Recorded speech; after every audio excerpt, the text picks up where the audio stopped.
My mother at 66. Okay, it's not my mother, it's Kamala Das's mother at 66. And here she tells us a story when she's traveling with her mother and what things she thinks. Okay, so first she's traveling with her mother to Cochin. Okay, and it's a thing of last Friday. So she observed her mother beside her who was sleeping, and her mouth was open, and her face was looking so ashen like that of a corpse. Means it was looking like she's almost, her face is of a dead body. Okay, so you can imagine like how frightful, how dull, how colorless it would look. And next, she realized that actually she is as old as she is looking. So she was looking very old, and she realized that her mother is indeed 66. And in old age, death approaches her. So she realized that actually death is going to approach her mother soon. And she wanted to put all these thoughts of death and these things away, these negative things away. So she looked out of the window to distract herself. And out of the window, she saw trees sprinting. Means it looks, like when we are moving in a car and the car is going forward, then it looks like the trees are all moving backward, but it's actually not the trees moving backward, right? It's us moving forward. So that is what is referred to here as trees sprinting. And it's told that tree sprinting is rapidly passing years of human life from childhood to age old. Okay, old age. So old age, childhood to old age, we get there so fast. It's almost like tree sprinting. That's what the author tries to convey us from here. And then she sees merry children spilling out of their homes. So spilling is actually an act of water, but she tells that merry children are spilling out of their home to symbolize that children are so, full of youthfulness, full of energy, full of life. And here she creates a contrast between an old age mother who's so wan and pale and her death is approaching her, and these children who are so happy, who are full of life, full of energy, full of, strength. And after that they reached the airport, and she bid her mother bye. And then she was standing few yards away from her, and then she saw her mother's face again, wan and pale face. Wan also means the same thing as pale. So she saw her mother's wan and pale face, and it was looking like of an old winter's moon. Now see, winter's moon, it's not a very bright moon. Okay, it's very hazy, and it does not shine, there's no brightness, there's no luster in it. So she compared her mother's face also to that moon. She told her mother was also very pale, very shrunken. She had an ashen face, and she also did not have any brightness and luster, just like that of a winter's moon. And now she felt that her old familiar ache was back. What was her old familiar ache? Her old familiar ache was losing her mother. As a child, everybody is scared to lose their mother.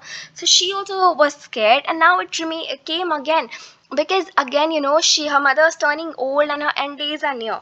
But she wanted to cry so much, do all those. But how did she bid farewell to her mother? She said, "Oh, see you soon, Amma." And all she did was smile and smile and smile. It were fake parting words, because she was so insecure of her mother going away.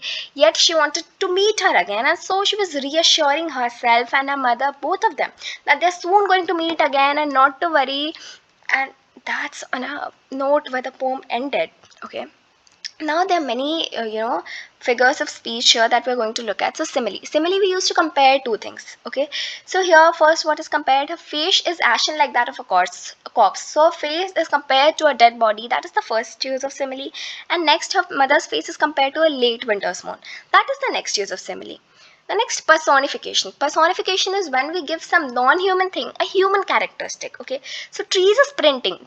Trees sprint, humans sprint. But trees, it's non-human, but still it's given a human quality. So it's personified here. Now repetition. It is told smile and smile and smile, to emphasize that she's hiding a fear and it's all her insecurity, but still she's reassuring herself.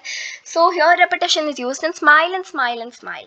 And next, there's metaphor, a word or phrase that's applied to an object which is not literally applicable. So children cannot actually spill. Water spills, but still they are compared. It's told that it's spilling, and so we use metaphor here. Now tautology is when two words that have the same meaning but yet are different words, they are used together. So van and pale, they have the same meaning, that's lifeless, colorless, okay, ill, and still they're used together. So here it's a tautology. Now alliteration is when there are two words that are adjacently used and both the words have the starting first letter same.